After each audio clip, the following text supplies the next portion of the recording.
आपको ये बताते हैं कि बिहार में जिन सीटों पर मुस्लिम मतदाता निर्णायक हैं, उन तमाम सीटों पर महागठबंधन के सामने सिर्फ असदुद्दीन ओवैसी की चुनौती नहीं है, बल्कि इन सीटों पर अब बीजेपी ने उत्तर प्रदेश के मुख्यमंत्री योगी आदित्यनाथ को भी उतार दिया है और अब महागठबंधन के एम फैक्टर को बीजेपी के योगी फैक्टर का भी सामना करना होगा।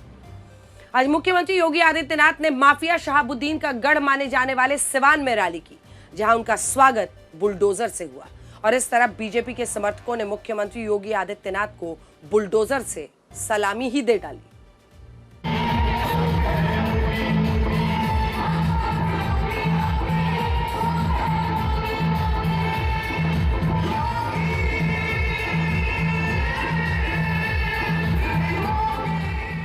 अराजकता पैदा करने वालों के खिलाफ जीरो टॉलरेंस की नीति के तहत ये डबल इंजन की सरकार नीतीश जी के नेतृत्व में कार्य कर रही है।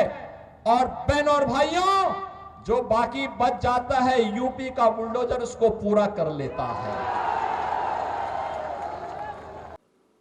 इस रैली में योगी आदित्यनाथ ने अपने भाषण में माफिया शहाबुद्दीन से लेकर बाबर औरंगजेब तक का जिक्र किया। सबसे पहले उन्होंने इस बात पर हैरानी जताई कि सिवान की रघुनाथपुर सीट से आरजेडी ने शहाबुद्दीन के बेटे उसामा शहाब को उम्मीदवार बनाया है और उन्होंने उसामा शहाब का नाम लेते हुए यह भी कहा कि जैसा नाम वैसा काम।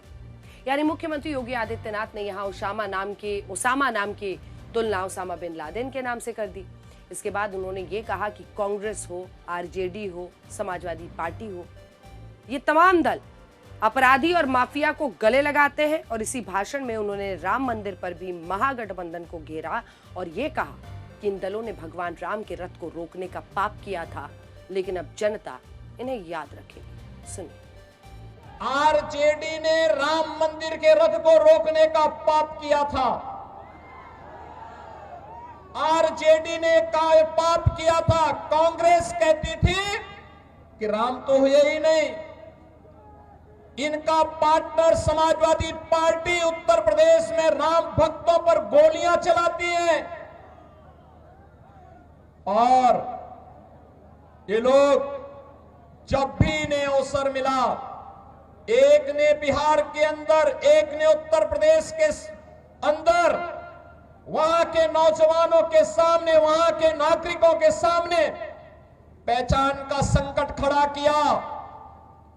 ये कांग्रेस को, आरजेडी और समाजवादी पार्टी जैसे दलों को शोभा दे सकता है कि वे किसी पेशेवर अपराधी और माफिया को गले लगा करके किसी बाबर और किसी औरंगजेब की मजार में जाकर के सजदा पड़े, लेकिन यहां किसी सच्चे भारतीय को शोभा नहीं देता है।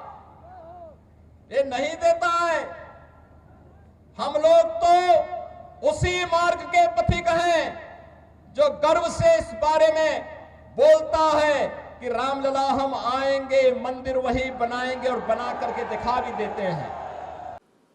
मुख्यमंत्री योगी आदित्यनाथ से बीजेपी को यही उम्मीद रहती है कि वो हिंदू वोटों को एकजुट करें और बिहार में ये इसलिए भी महत्वपूर्ण हो जाता है क्योंकि बिहार में 80% हिंदू वोट कई जातियों में बटे हुए हैं। हर जाति को साधने के लिए अलग अलग पार्टियां बनी हैं, लेकिन मुख्यमंत्री योगी आदित्यनाथ को बाकी राज्यों की तरह बिहार में भी हिंदुत्व के मुद्दे पर प्रचार करने के लिए लाया गया है।